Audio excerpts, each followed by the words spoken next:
Fala aí, galera, nós aqui de novo, já para nossa quinta semana. Opa, pera aí, nossa vinheta, né? Vamos lá, luz, câmera, ação. Galera, hoje eu não vou começar uma aula não, vai ser diferente hoje, eu vou começar uma live. Sabe por quê? Porque vocês não querem assistir a aula. 40 minutinhos de aula, 30 minutinhos de aula você não quer assistir. Agora quando passa a live, você fica lá 10 horas, 13 horas assistindo a live, né? Então hoje a live é comigo, tá? E o que a gente vai ver nessa live? Tá aí. Então, galera, vocês observaram aí, nossa quinta semana, vamos começar a nossa live agora, né? Então, hoje a gente vai falar um pouquinho sobre teoria do octeto, falar um pouquinho das limitações dessa teoria do octeto, falar sobre as ligações iônicas e as propriedades dos materiais de compostos iônicos, tá? Nesse primeiro momento, a gente vai falar um pouquinho dessa teoria do octeto. De onde surgiu essa teoria do octeto? Quando a gente observa na natureza, a grande maioria dos materiais, elas são encontradas, os átomos são encontrados de forma ligadas, uns ligados aos outros. Poucos materiais, poucos átomos são encontrados na natureza de forma isolada, né? E durante a observação desse por que os materiais são observados em união de vários átomos e somente alguns átomos são encontrados de forma isolada, tá? A justificativa para isso está na configuração eletrônica. Então foi observado que a configuração eletrônica dos gases nobres, tá? A configuração dos gases nobres, que são aqueles elementos que são encontrados na natureza de forma isolada, ela tem alguma característica bem particular. Então os gases nobres, eu até puxei uma tabela aqui da distribuição eletrônica dos gases nobres. Com exceção do hélio, que é o nosso primeiro elemento, que ele tem distribuição eletrônica com 2 elétrons, então termina com um S2, né? Todos os demais, se você fizer a distribuição eletrônica do grupo dos gases nobres, que é aquele grupo 18, lembra que eu falei na aula passada? Grupo 18, todo mundo que está no grupo 18 tem quantos elétrons na última camada? 8 elétrons, com exceção de quem? Do hélio, que tem 2.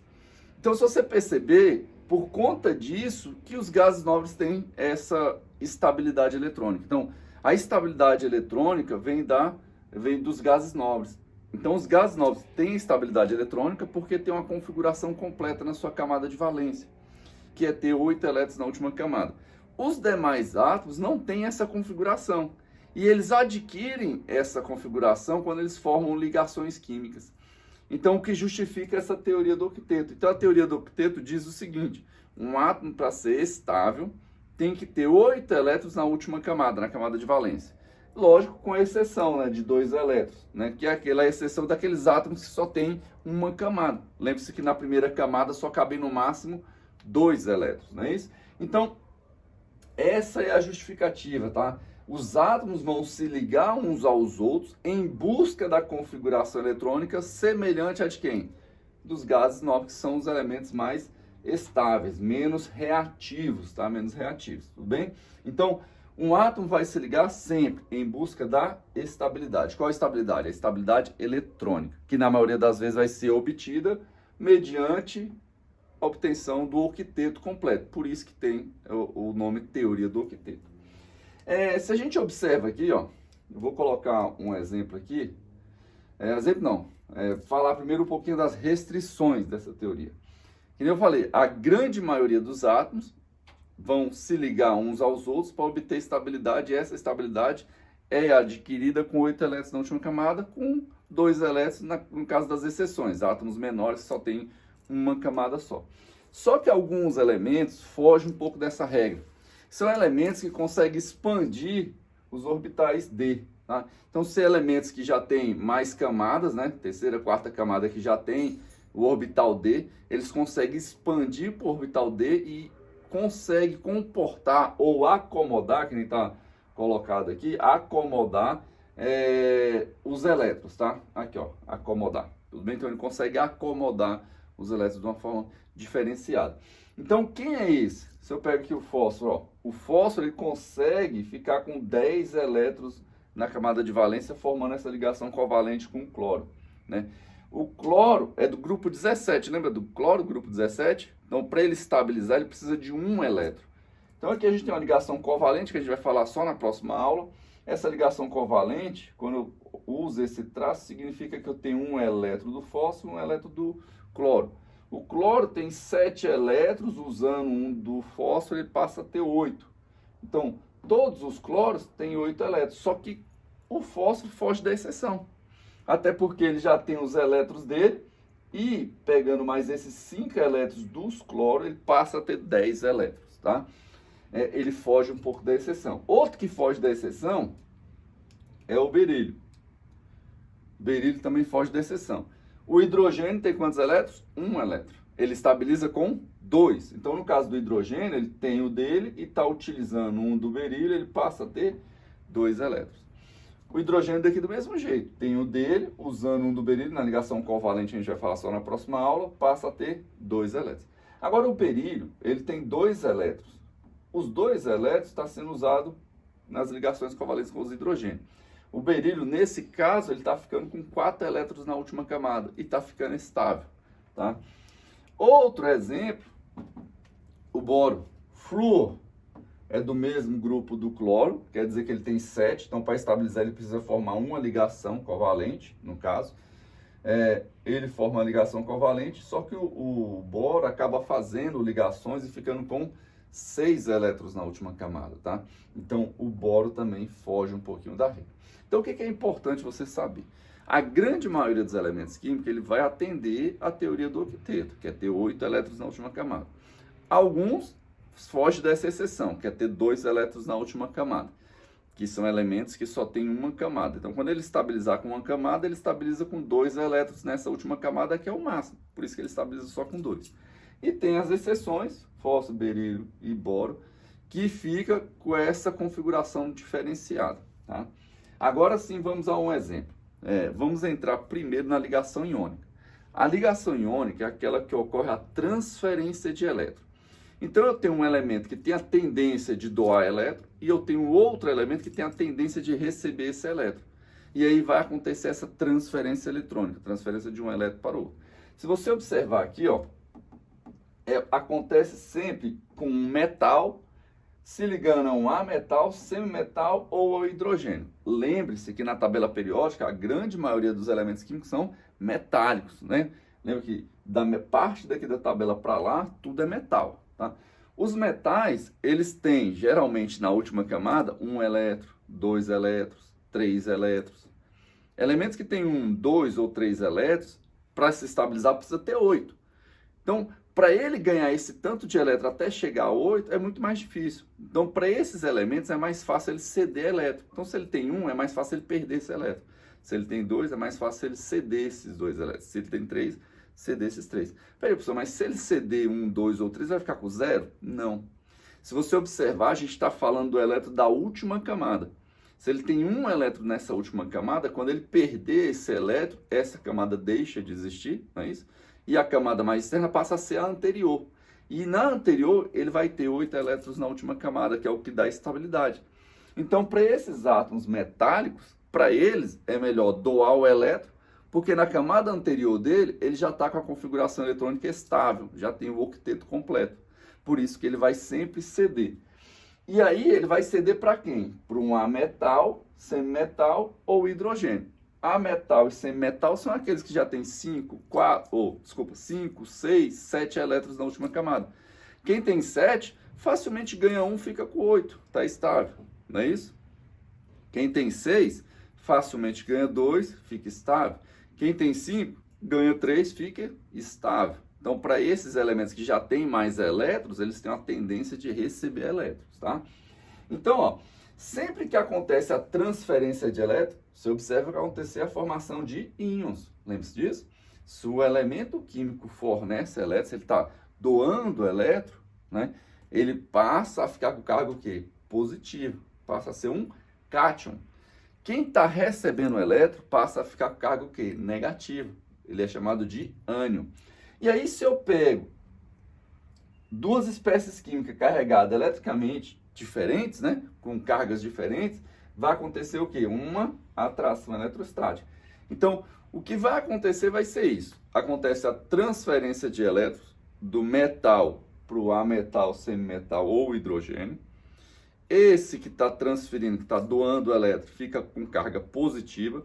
Quem está ganhando fica com carga negativa. Se eu tenho um positivo e um negativo, acontece o quê? A união, que é a atração eletrostática. Aí forma literalmente a ligação. Tranquilo? Quer ver? Ó, observe aqui um exemplo. O exemplo clássico, tá? O exemplo mais clássico que a gente tem na distribuição, na ligação iônica. Se eu pego sódio, faço a distribuição do sódio. Sódio, lembre-se, é um metal ou um ametal? Sódio está do lado de lá, né? Tá? Qual o grupo do sódio? E aí? Se você fizer a distribuição eletrônica, você percebe que ele terminou 3s1. Ele tem 3 camadas. Nessa última camada, ele tem quantos elétrons? 1 elétron. Ele é lá do grupo 1, né? Do grupo onde está o hidrogênio, né? Ele é do grupo 1. Ele é do grupo 1. Está lá no terceiro nível, não é isso? Hidrogênio, lítio e sódio. É o terceiro. Galera, ele tem só 1 elétron na última camada. Para ele não adianta ter esse 1 elétron. Não dá estabilidade para ele. Então, para ele é mais fácil ele doar esse elétron. Se eu olho o cloro, ó, fazendo a distribuição dos 17 elétrons, faço a distribuição, termina em P5. Ele é do grupo 17, né? Ó. Quantos elétrons ele tem na última camada? 2 na S, 5 na P. No total, ele tem 7 elétrons. Para formar o octeto, ele precisa ganhar quantos elétrons? 1. E olha que coincidência. O sódio precisa doar 1 elétron e o cloro precisa receber 1 elétron. Deu certinho. Então, nesse caso, vai formar a ligação iônica? Vai. Como que a ligação iônica vai formar? Vou botar se você observar, eu representei aqui o sódio, tá vendo? Ó, o sódio, 1 elétron na última camada, está aqui, ó, 1 elétron na última camada. O cloro está com 7 elétrons na última camada, tá?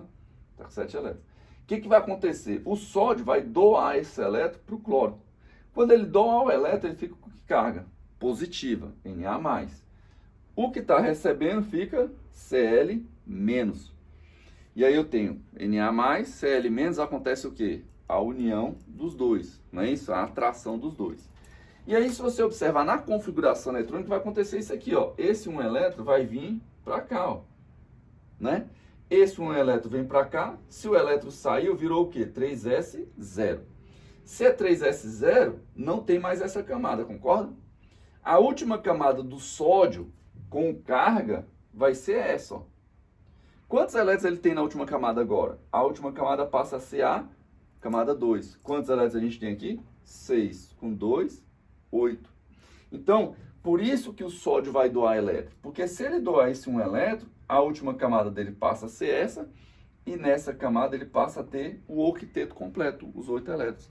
Se você olhar aqui também vai acontecer o octeto, ó. 2 elétrons na S, com mais 6 na P, ele passa a ter quantos? 8 elétrons.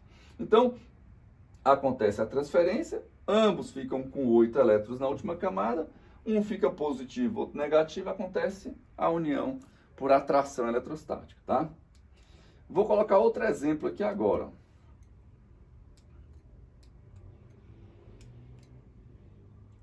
Sódio, agora ligando ao oxigênio. Se a gente faz a distribuição do sódio, que é a mesma que está lá, ele termina em 1s1. Se eu faço a distribuição do oxigênio, ele termina em P4. Quantos elétrons o oxigênio tem na última camada? E aí? Mesma camada, eu vou somar, né? 2, com esse 4, 6. Então, ele tem 6 elétrons na última camada. O sódio tem 1. O sódio, para ficar estável, ele faz o quê? 2, 1 elétron. O oxigênio, para ficar estável, tem que ganhar quantos elétrons?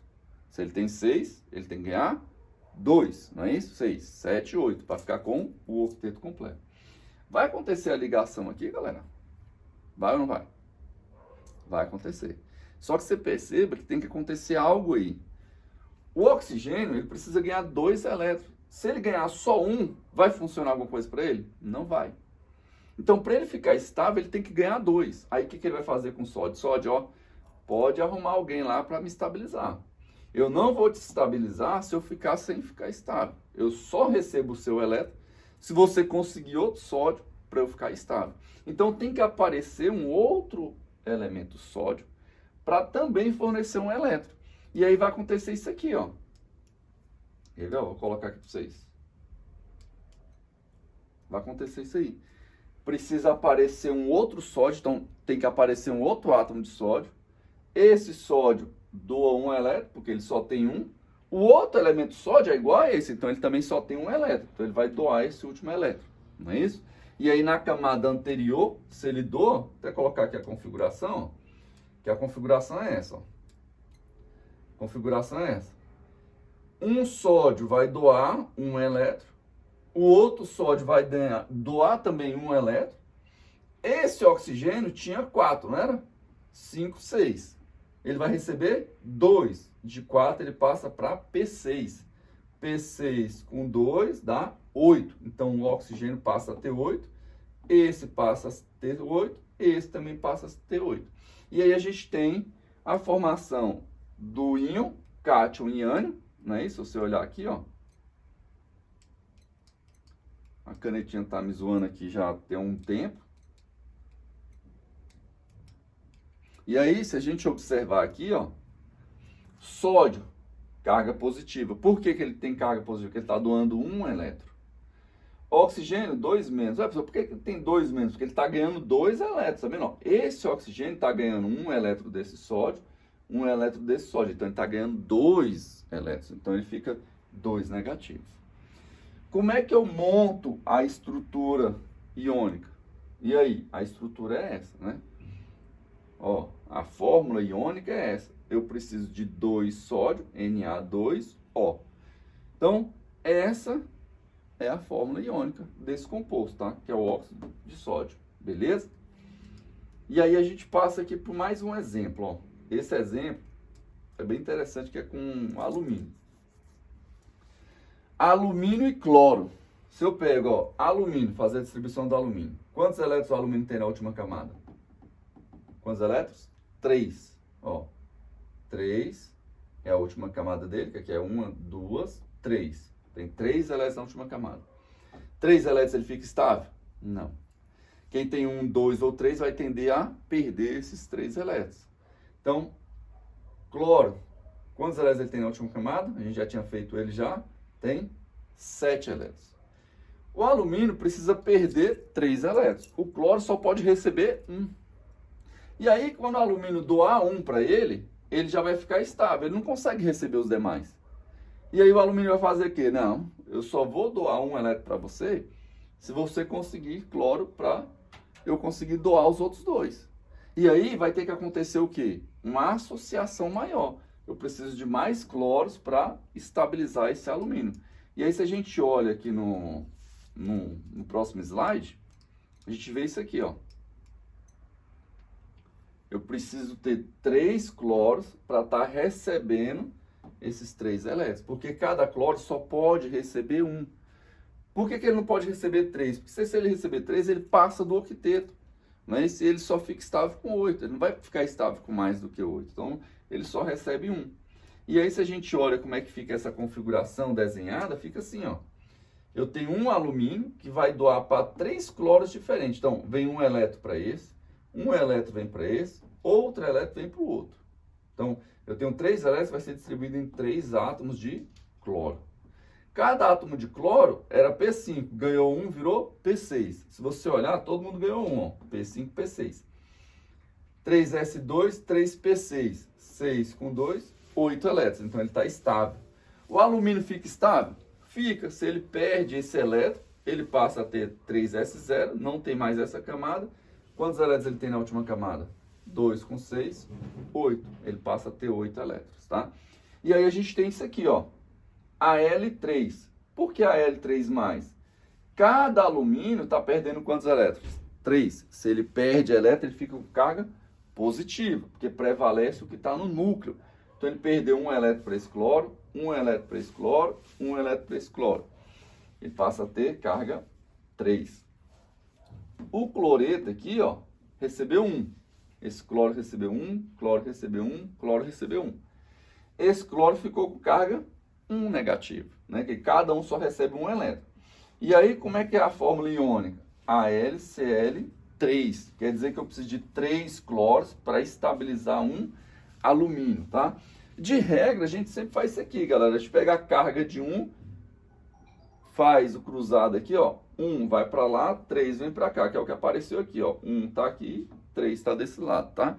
Que é uma dicasinha para a gente conseguir chegar na forma iônica, tá? Na fórmula iônica. Vamos para mais um exemplo. Galera, eu quero fazer a ligação entre alumínio e oxigênio. Eu consigo? Consigo ou não? Observe, alumínio precisa doar 3. Oxigênio precisa ganhar quanto? Vou ver quantos elétrons ele tem na última camada. 4, 6, não é isso? 6 elétrons. Como é que eu formo essa ligação agora? E aí, tenta fazer ela aí. Dá uma pausazinha rapidinho e tenta fazer essa daí. Vou colocar aqui para você ver. Alumínio, quando ele perdeu os 3 elétrons, ele vai ficar o quê? Al 3+. O oxigênio precisa ganhar quanto? 2. Então, se ele vai ganhar 2 elétrons, ele vai ficar 2-. Qual é a fórmula que tem que formar? 2 vai para lá, 3 vem para cá. Então, para estabilizar, tem que ser Al2O3. E aí você vai perceber o seguinte, ó. Alumínio, cada um doa 3 elétrons, não é isso? Eu tenho quantos alumínios? 2. Então, no total, eu estou doando quantos elétrons? 6 elétrons. 6 elétrons sendo doados. Quem está recebendo esses 6 elétrons? Os oxigênios. Cada oxigênio recebe 2. Só que eu tenho quantos oxigênios? 3. Então, se cada um dos 3 recebe 2, 2, 4, 6, que é os que vão receber do alumínio. E aí fecha direitinho a quantidade de elétrons. A quantidade de elétrons doado tem que ser igual à quantidade de elétrons recebida, tá? Vou colocar mais um aqui, ó, berílio. Pergunta a vocês, o berílio consegue se ligar ao alumínio? Consegue ou não? Quantos elétrons o berílio tem na última camada? 2. Para ele estabilizar, o que ele tem que fazer? Perder esses 2, porque o berílio é um metal, não é isso? Ele é do grupo 2 lá, grupo dos metais alcalinos terrosos, não é isso? Ele é do grupo 2. Ele precisa doar esses 2 elétrons. O alumínio precisa doar 3 elétrons. Tem como 2 metais se ligar? Não tem, porque tem 2 querendo doar ao mesmo tempo. Tem como os 2 doar ao mesmo tempo? Não tem como, tá? Agora eu pergunto, o berílio consegue se ligar ao oxigênio? O berílio tem que doar quantos? 2. O oxigênio tem que receber quantos? 2. E aí dá certinho. Um quer doar 2, o outro precisa receber 2. Ele forma a ligação direta já. Então, se você observar aqui, deixa eu passar aqui, berílio, como ele está doando 2 elétrons, ele passa a ser 2+. Oxigênio ganha 2 elétrons, ele passa a ser 2-. E aí, se eu usar aquela regra de cruzar, ia ficar, ó, Be2, O2. Só que você sabe que não precisa de 2, né? 1 para 1, né? E aí você pode tirar o mínimo, né? Fica 1, 1. Então, a fórmula iônica é essa. Óxido de berílio. E aqui a gente tem um óxido de alumínio, tá? Agora, mais uma. Lítio e hidrogênio. O lítio consegue se ligar ao hidrogênio? Vamos observar. Lítio, número atômico 3. Quer dizer que ele tem 3 elétrons. 1s2, 2s1. Quantos elétrons ele tem na última camada? 1. Hidrogênio, 1s1, porque ele tem número atômico 1. Quantos elétrons ele tem na última camada? 1. A pessoa, peraí, esse tem 1, esse tem 1. Como é que vai formar a ligação entre os dois? Lítio é um metal que tende a doar elétron. O hidrogênio, a gente estuda ele separado, né? Ele está lá do lado dos metais, mas é o hidrogênio, é separado. Tanto é que a ligação, se você puxar no nosso primeiro slide, era metal se ligando com ametal, semimetal ou hidrogênio. Então o lítio vai doar esse elétron para o hidrogênio. Mas pessoal, como assim ele vai doar? Ele vai doar, porque se ele doar, ele passa a ter quantos elétrons na última camada? 2. Mas pessoal, mas não precisa ter 8? Precisa ter 8, só que o lítio é a exceção, porque ele só fica com uma camada. Átomos que ficam só com uma camada quando estabiliza, ele fica estável com 2. Então, esse elétron vem para cá, lítio fica 1s2, fica estável. O hidrogênio fica 1s2, também fica estável. E aí a gente vai montar a estrutura aqui para você perceber, ó. Esse elétron vai para lá, fica S0. Esse aqui ganhou, né? Então ele passa de 1s1 para 1s2. Então, lítio doa elétron fica positivo. Hidrogênio recebeu elétron fica negativo, tá? E aí a gente tem o hidreto de lítio. E o hidreto de lítio é um composto muito utilizado em baterias, tá? Se você olhar a bateria do celular, a bateria de alguns equipamentos eletrônicos, na maioria das vezes você vai ver lá que ele é formado por hidreto de lítio, tá? Agora observe o seguinte, galera. Propriedades dos compostos iônicos. A ligação química, ela fornece algumas características para aqueles compostos. Então a gente tem ligação iônica, que tem uma certa característica, que é essa característica que a gente já estudou, que é de transferência de elétron. E essa característica iônica vai trazer propriedades para esses compostos iônicos.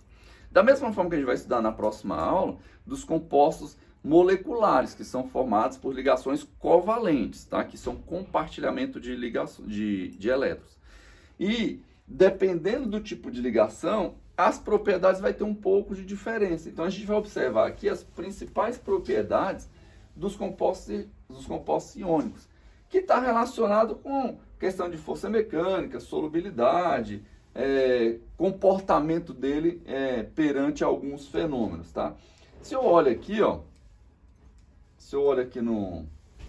no próximo item, eu vejo, forma uma estrutura chamada de retículo cristalino.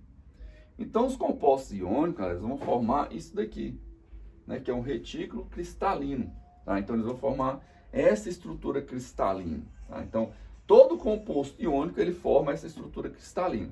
Aqui a gente tem o fluoreto de cálcio, sulfato de zinco, né, e o cloreto de césio. Cloreto de césio é até aquele elemento que teve aquele acontecimento aqui perto de Goiânia, tá?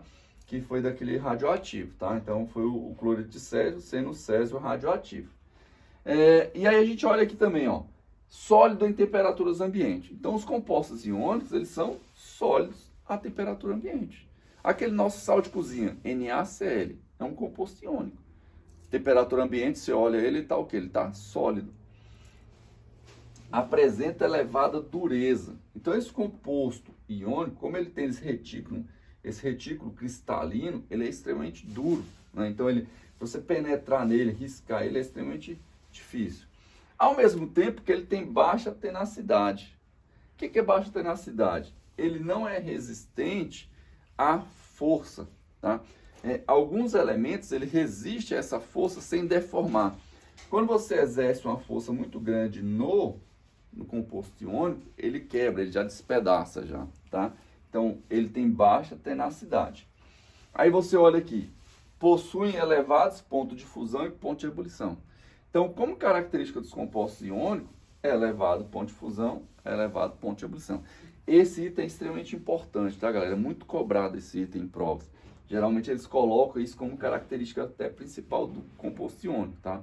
Então, composto iônico tem elevado ponto de fusão, elevado ponto de ebulição.